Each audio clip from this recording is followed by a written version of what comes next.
Hello friends, ഇന്ന് നമ്മൾ ഉണ്ടാക്കാൻ പോണത് അടിപൊളി തോരനാണ് കേട്ടോ. നമ്മളിന്ന് ചെറുപയർ പരിപ്പ് വെച്ചിട്ട് ഒരു അടിപൊളി തോരനാണ് ഉണ്ടാക്കാൻ പോണത്. അപ്പോൾ ചെറുപയർ പരിപ്പ് വെച്ചിട്ട് വെറും പായസം മാത്രമല്ല, നമുക്ക് ചോറിനൊക്കെ കൂട്ടാൻ പറ്റിയൊരു അടിപൊളി തോരനും കൂടി ഉണ്ടാക്കാം കേട്ടോ. അപ്പോൾ ഈ തോരന് എങ്ങനെയാണ് ഉണ്ടാക്കണം, ഇതിലേക്ക് എന്തൊക്കെയാണ് സാധനങ്ങൾ വേണ്ടി നമുക്ക് നോക്കിയാലോ. അപ്പോൾ ഞാൻ അവിടെ ഒരു കപ്പ് ചെറുപയർ ഒരു 2 മണിക്കൂർ വെള്ളത്തിൽ ഇട്ടതിന് ശേഷം ഇതുപോലെ 2-3 പ്രാവശ്യം കഴുകി ഒന്ന് ഊറ്റി വെച്ചിരിക്കണം, വെള്ളമൊക്കെ ഒന്ന് വാർന്ന് കിട്ടാനും വേണ്ടിയിട്ട്. അപ്പോൾ നമുക്കതിൽ മാറ്റി വെക്കാം. എന്നിട്ട് നമുക്ക് അതിലേക്ക് ഒരു അരപ്പ് തയ്യാറാക്കണം.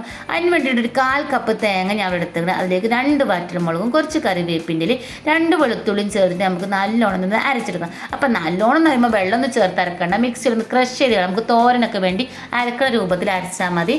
ഇനി ഒരു ചട്ടി അടുപ്പത്ത് വെച്ചിട്ടുണ്ട്. അത് നല്ലോണം ഒന്ന് ചൂടായി വരുമ്പോൾ അതിലേക്ക് 2 സ്പൂൺ വെളിച്ചെണ്ണ നമുക്ക് ഒഴിച്ചു കൊടുക്കാം. ഇനി അതൊന്ന് ചൂടായി വരുമ്പോൾ അതിലേക്ക് ചെറിയൊരു സ്പൂൺ കടുക് നമുക്ക് ചേർത്ത് കൊടുക്കുകയാണ്. അപ്പം നിങ്ങൾ എൻ്റെ ചാനൽ ആദ്യമായിട്ടൊക്കെ കാണുന്നുണ്ടെങ്കിൽ നിങ്ങൾക്ക് ഇഷ്ടപ്പെട്ടാൽ ഒന്ന് സബ്സ്ക്രൈബ് ചെയ്ത് തൊട്ടടുത്തുള്ള ബെല്ലൈക്കൻ അമർത്താൻ മറക്കരുത്. ഇനി കടുകൊക്കെ നല്ലോണം പൊട്ടി വന്നിക്കണ്. ഇനി നമുക്ക് അതിലേക്ക് കുറച്ച് കറിവേപ്പിനിൽ അതേപോലെ തന്നെ 2 വറ്റൽമുളക് ഇതേപോലെ ഒന്ന് പൊട്ടിച്ച് ചേർക്കണം. വറ്റൽമുളക് നമ്മൾ കാണാനൊക്കെ ഒരു ഭംഗിക്ക് വേണ്ടിയിട്ടാണ്. വറ്റൽമുളക് ഇപ്പം ചേർക്കാനില്ലെങ്കിൽ കുഴപ്പമൊന്നുമില്ല കേട്ടോ.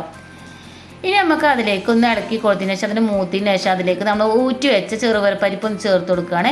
അപ്പോൾ ചെറുപയർ പരിപ്പ് ചേർത്ത് കൊടുത്തതിന് ശേഷം തീ പറ്റ സിമ്മിലാക്കണം, അല്ലെങ്കിൽ ചെറുപയർ പരിപ്പിൻ്റെ വെള്ളം പെട്ടെന്ന് വറ്റി പോവുകയും ചെയ്യും, പിന്നെ ചെറുപയർ പരിപ്പ് വെന്ത് കിട്ടില്ല കേട്ടോ. ഇനി നമുക്കിതിലേക്ക് ആവശ്യത്തിന് ഉപ്പ് ചേർത്ത് കൊടുക്കണം. അപ്പോൾ പയറിലൊക്കെ ഉപ്പ് ചേർക്കുമ്പോൾ കുറച്ച് ഉപ്പ് ആദ്യം ചേർത്തിട്ട് പിന്നെ വേണമെങ്കിൽ ചേർത്ത് കൊടുത്താൽ മതി. പയറിൽ ഉപ്പ് ചേർക്കുമ്പോൾ പെട്ടെന്ന് ഉപ്പ് കയറും കേട്ടോ, അതുകൊണ്ട് നോക്കിയിട്ട് നമുക്ക് ഉപ്പ് ചേർക്കാം. ഇനി നമുക്ക് ഇതിലേക്ക് ഒരു 3/4 ഗ്ലാസ് വെള്ളം ഒഴിക്കണം. തോനെ വെള്ളം ഒഴിക്കരുത്. പരിപ്പ് ഇങ്ങനെ പൊതിരുമ്പോൾ തന്നെ അത്യാവശ്യം ഒന്നിങ്ങനെ പൊതിർന്നിട്ടാവും, പിന്നെ പെട്ടെന്ന് വെന്ത് കിട്ടും. അപ്പോൾ വെള്ളം ഏറിയാൽ കറി പോലെ ആകും. ഇനി നമുക്കൊരു കളറിന് വേണ്ടി കുറച്ച് മഞ്ഞപ്പൊടിയും ചേർത്ത് ഇതുപോലെ ഒന്ന് ഇളക്കി കൊടുക്കുക. ഇളക്കി കൊടുത്ത് എല്ലായിടത്തേക്കും ആക്കിയതിന് ശേഷം നമുക്ക് മൂടി വെച്ചൊരു 6-7 മിനിറ്റ് ഒന്ന് ചെറിയ തീത്തിനൊന്ന് വേവിച്ചെടുക്കണം കേട്ടോ. ഇപ്പോൾ ഒരു 6-7 മിനിറ്റ് കഴിഞ്ഞ് നമ്മൾ തുറന്ന് നോക്കിയാൽ പരിപ്പൊക്കെ നല്ലോണം ഒന്ന് വെന്ത് കിട്ടിയിങ്ങനെ.